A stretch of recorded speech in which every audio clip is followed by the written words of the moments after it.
வணக்கம். தடத்தின் இரவு நேர செய்திகளோடு இணைந்திருக்கிறீர்கள். விரிவான செய்திகளுக்கு செல்லும் முன் முதலில் தலைப்புச் செய்திகள். இலங்கையில் 19 பேரை கொலை செய்யும் சதித்திட்டம் குறித்து அதிர்ச்சி தகவல். நிறைவேற்று அதிகார ஜனாதிபதி முறை நீக்கம் தொடர்பில் அரசு தரப்பு எடுத்துள்ள முக்கிய முடிவு. புதிய வாகனங்களை கொள்வனவு செய்ய காத்திருப்போருக்கு கிடைத்துள்ள மகிழ்ச்சியான செய்தி. விவசாயிகளுக்கு ஆதரவாக அமைச்சர் எடுத்துள்ள அதிரடி நடவடிக்கை. இலங்கையில் இதுவரை காலமும் நடைமுறையில் இருக்கும் நிறைவேற்று அதிகாரம் கொண்ட ஜனாதிபதி முறையை புதிய அரசியலமைப்பினூடாக நீக்குவதற்கான செயற்பாடுகளை நாங்கள் முன்னெடுப்போம் என பத்திரிகை ஒன்றுக்கு வழங்கிய நேர்காணலின் போது வெளிவிகார அமைச்சர் விஜித ஹேரத் தெரிவித்துள்ளார். இது தொடர்பில் அவர் தாம் தேர்தல் விஞ்ஞாபனத்தில் குறிப்பிட்டுள்ளபடி நிறைவேற்று அதிகாரம் கொண்ட ஜனாதிபதி முறைமையை நீக்குவது தொடர்பான யோசனை புதிய அரசியலமைப்பில் உள்ளடக்கப்படும் எனவும் குறிப்பிட்டதுடன் அதேவேளை மக்களின் கோரிக்கையானது பொருளாதார நெருக்கடியில் இருந்து வெளியே வருவதுடன் மக்களின் உரிமைகள் பாதுகாக்கப்பட வேண்டும் என்பதாகும். அதற்கமைவாக அரசாங்கமாக நாங்கள் இன மற்றும் மத வாதத்திற்கு எதிராக செயற்படுகின்றோம். அந்த நம்பிக்கை மக்களுக்கு இருக்கின்றது எனவும் குறிப்பிட்டுள்ளார்.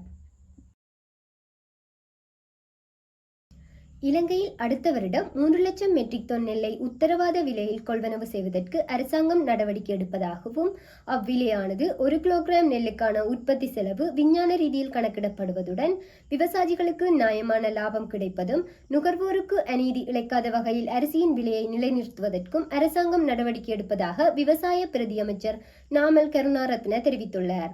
இந்நிலையில் அரசாங்கத்துக்கு சொந்தமான 350 நெல் களஞ்சிய சாலைகள் புனரமைப்பு பணிகள் ஏற்கனவே ஆரம்பிக்கப்பட்டுள்ளதாகவும் தற்போது அரசாங்கத்திடம் உலர்த்தும் இயந்திரம் இல்லை என்றும் அதற்கான பணிகளை முன்னைய அரசாங்கங்கள் செய்யாமையே இவ்விளைவுகளை அனுபவிக்க காரணம் எனவும் பிரதி அமைச்சர் குறிப்பிட்டுள்ளார்.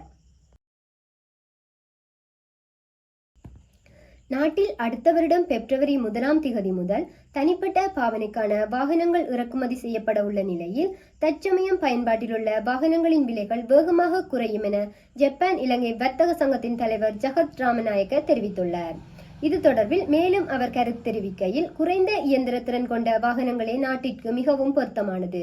கொரோனா தொற்று நோயுடன் 2021 முதல் நாட்டிற்கு வாகனங்களை இறக்குமதி செய்வதை தடை செய்ய அரசாங்கம் நடவடிக்கை எடுத்தது.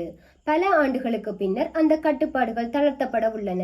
இதன்படி அடுத்த ஆண்டு பிப்ரவரி 1 முதல் தனிப்பட்ட பாவனைக்கான வாகனங்களை இறக்குமதி செய்ய அனுமதிக்கப்படும் என அரசாங்கம் தெரிவித்துள்ளது. அந்த நிலையுடன் நாட்டில் வாகனங்களின் விலைகள் வேகமாக குறையும் எனவும் குறிப்பிட்டுள்ளது. இலங்கையில் எதிர்வரும் சில நாட்களுக்குள் 19 கொலைகளை மேற்கொள்ள இலங்கையிலும் வெளிநாடுகளிலும் உள்ள பாதாள உலக கும்பல்களால் திட்டமிடப்பட்டுள்ளதாக புலனாய்வு பிரிவினரை மேற்கோள் காட்டி கொழும்பு ஊடகம் ஒன்று தகவல் வெளியிட்டுள்ளது. இந்நிலையில் இச்சதித்திட்டம் தொடர்பில் பதில் பொலிஸ்மா அதிபரிடம் ரகசிய அறிக்கையும் வழங்கப்பட்டுள்ளதாகவும் அதன்படி பாதாள உலக குழுக்களிடையே நடத்தப்படும் இந்த கொலை அலைகளை தடுத்து நிறுத்துவதற்கு தேவையான நடவடிக்கைகளை மேற்கொண்டு அது தொடர்பான அறிக்கையை தன்னிடம் சமர்ப்பிக்குமாறும் பதில் பொலிஸ்மா அதிபர் பிரியந்த வீரசூரிய மேற்கு தெற்கு மற்றும் வடமத்திய மாகாணங்களுக்கு பொறுப்பான சிரேஷ்ட பிரதி பொலிஸ்மா அதிபர்களுக்கு அண்மையில் அறிவித்துள்ளார். படி உள்நாட்டிலும் வெளிநாட்டிலும் செயற்படும் பாதாள உலக குழுக்கள் தொடர்பான இரகசிய புலனாய்வு அறிக்கையை உரிய அதிகாரிகளுக்கு அனுப்பி வைத்துள்ளார். இந்த படுகொலை இலக்குகள் தொடர்பிலும் பாதாள உலக குழு தொடர்பிலும் ஊடகங்களுக்கு தகவல் வழங்கிய அமைப்பின் தலைவர் ஒருவரை பழிவாங்கும் வகையில் அவரது சகோதரனை கொலை செய்ய முயற்சித்தமையும் தெரியவந்துள்ளது. கஞ்சிபாணி இம்ரான், குடுலால், அகிங்கலே லொகுபட்டி, அகிங்கலே பொடிபட்டி, கொஸ்கல சுஜி, கரண் சூரிய சுத்தா, மட்டக்குளிய ரொசான், ரத்கம விதுர, பிரான்சின் ஆனந்த, படோவிட்ட அசங்க, கணேமுள்ள சஞ்சீவ ஆகியோர் உள்ளிட்ட பாதாள உலக குழுக்களின் போதைப்பொருள் மற்றும் அதிகாரம் தொடர்பான கருத்து மோதல்கள் காரணமாகவே இந்த கொலைகள் எதிர்காலத்தில் மேற்கொள்ள திட்டமிட்டுள்ளதாக தெரிவிக்கப்பட்டுள்ளது.